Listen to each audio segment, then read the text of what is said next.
Welcome to Texas Border Watch. I'm Jordan Elder. We are coming to you from Eagle Pass, Texas, right along the border today, talking all things immigration, border security, and policy. Senator John Cornyn from Texas had recently proposed new legislation that would increase staffing at ports of entry. Here in Eagle Pass, there are two bridges that serve as the ports of entry, including this one right here. You can see the people and the cars going back and forth between the United States and Mexico. People who live here tell us it can sometimes take hours to get across the border because even though there are a lot of booths and inspection stations, there isn't always enough staff for them.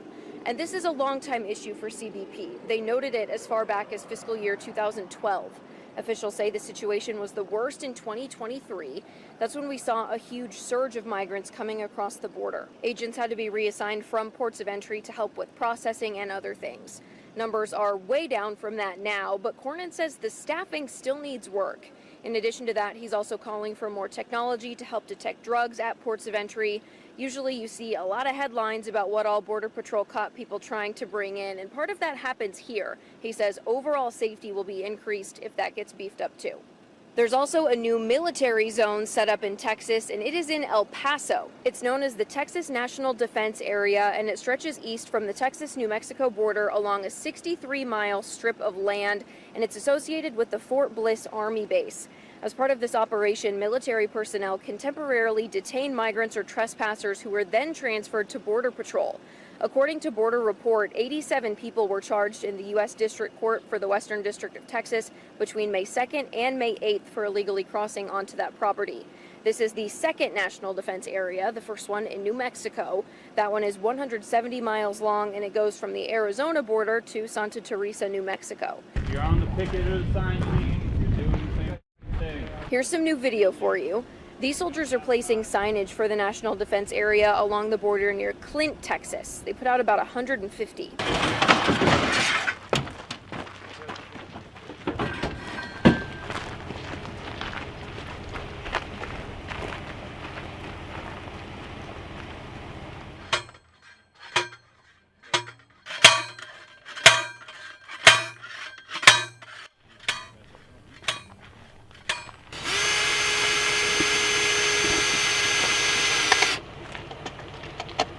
Now, one of the biggest benefits that we hear about from law enforcement on the border is that the military has a lot of surveillance resources.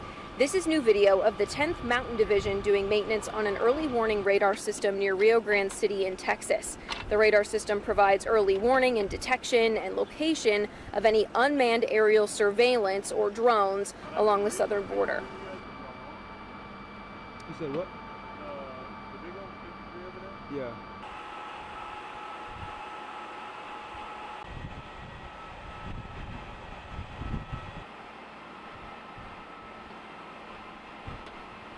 Now, on the other international bridge in Eagle Pass, one thing that you won't notice coming across right now is livestock, things like cattle, horses, and it's because of a tiny fly with very dangerous larvae. It's called a New World screwworm. If you're eating, you're going to want to put your food down. I spoke with Peyton Schumann with the Texas and Southwestern Cattle Raisers Association about the risk this bug poses not only to Texas animals, but the Texas economy. So I wish I could pronounce the Latin name for the New World screwworm, but I think the big thing to take away from it is in Latin. It is literally the, I think human eater is what it is. And so that's what our man eater, I think. And so why they call it that is the New World screwworm. It's maggot because it's a fly. Everybody, screwworm, you want to think it's a worm or something like that, but it's a fly. The eggs that it lays when it turns into a maggot in a wound, it's the only maggot that eats living tissue. So why this poses such a threat is that New World screwworm flies, the female, can lay these eggs in any open wound in any warm-blooded animal.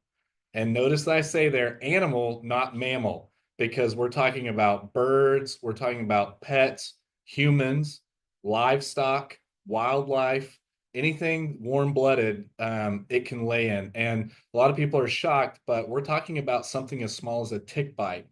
Any open wound, it can lay eggs in, to where then the maggot, why they call it a screwworm is the maggot kind of screws down into the flesh as it eats, making the hole bigger and bigger. I hope none of your audience is about to eat supper. And so they, it screws in there, it eats its fill, they fall out of the wound, they get into the ground where they pupate, and then the fly hatches from the ground, and then their life cycle continues. So, what is kind of the historical context of this? Have we seen these screwworms in the United States before? What was done there? How did we get to this point where we're at today, where we have had to close the border to certain animals because of this? So I'm not sure the exact date that or year that they were introduced to the US. I know that as far, as before World War II, that it was an issue. And so kind of the neat and cool history of it, they were trying to figure out ways to combat this animal that was decimating livestock and wildlife throughout the Southwest. And two guys came up with the sterile fly eradication program and how to do this. And interesting enough, they were doing this work. World War II broke out, so everything was put towards the war effort. So then once World War II ended, they were able to complete their research. And then we started getting the sterile fly technique and using these sterile flies, and so it was not eradicated in Texas until 1966. I think fully kind of a little more into the 70s. And then the most recent outbreak in the United States was in 2017 in Florida, in the Keys, where it infected the key deer population. And they were able to eradicate that in a couple of years, because when you're looking at the Florida Keys, it's islands, and so it was stuck, maintained, and enclosed on an island, so it was a lot easier to manage and treat there. But yeah, and then I don't think it was pushed out of Mexico completely until the 90s, and so we're talking about decades and decades to get it to the Darien Gap in South America, and then now, as you mentioned, we've seen it shoot northward. And what are the risks, especially here in Texas, if this is something that moves back in? I think we're looking at something that we've gotten some numbers from USDA. We're looking at a $1.8 billion economic impact to Texas every year. Um, the I think the cost to livestock producers, it's like $735 million a year. And then when you look at our wildlife, what our, hunting, selling of licenses, different things like that, what that brings into the state's economy, which is like nine something billion dollars a year. In the 60s, our white-tailed deer population was decimated. Like 80% of it was decimated. And so, you look at just those two industries alone, you're looking at a huge economic impact to just Texas, let alone, the rest of our southwestern states. And then, something important too is this fly is very active when the weather is above 65 degrees. And so in Texas, most of the Southwest, our temperatures stay above that pretty much year round. But I say that because the fly can move northwards as far as, wherever the weather is above 65. And then, yes, the weather would push them back down. But there again, in the Southwest, we would be contending with it kind of year round. Wow.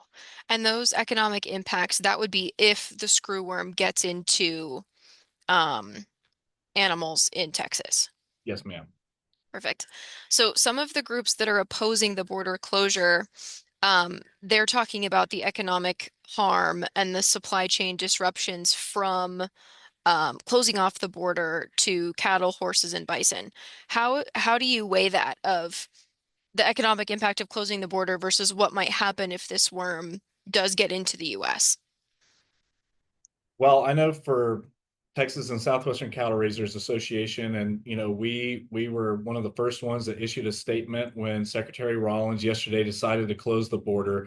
It's a decision that we had you had to look long and hard at. I mean, this is something that it's kind of all for one for all. We all have to be cognizant of the kind of burden and the load we're all going to bear.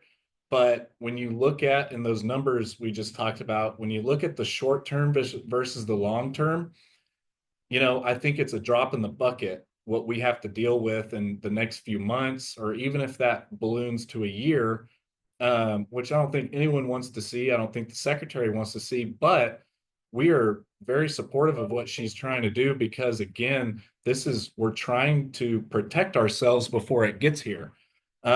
Because really right now, the way that it's moving through Mexico, you're looking at it being about 700 miles away from our southern border. And at the rate of which it has been moving northwards, we could see it possibly by August, September.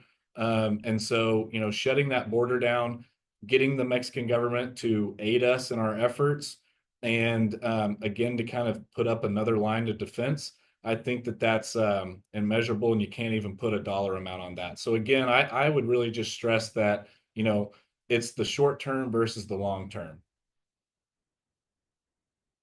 Is there anything else you think is important for people to know, either about the worm or about the impact it could potentially have in Texas? I think that something really important for everyone to understand is that, we've eradicated this before. And so we're definitely more than capable of combating it again this time around. I mentioned earlier, and something I didn't really expand on, is this sterile fly technique. And so what that is they take the New World screwworm, they irradiate it, and then the male flies, they irradiate the male flies, which sterilizes them.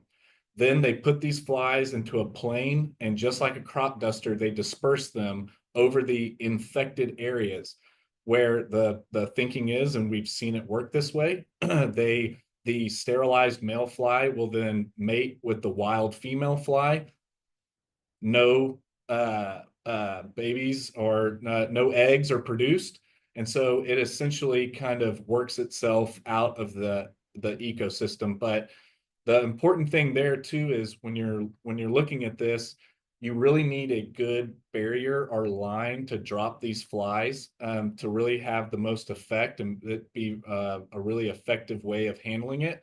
And so that's why, again, we're kind of needing cooperation on a lot of levels, because we've got to know where to disperse the flies and have a good enough area that we can cover to where you can push those back. What we're lacking and need the most is surveillance. Because again, the numbers that we've been receiving have been sporadic. And I say that as in that, we hear 1 week it's, 800, and then 1 week we hear this. And just so y'all know, it's, we're at 1,400 cases right now.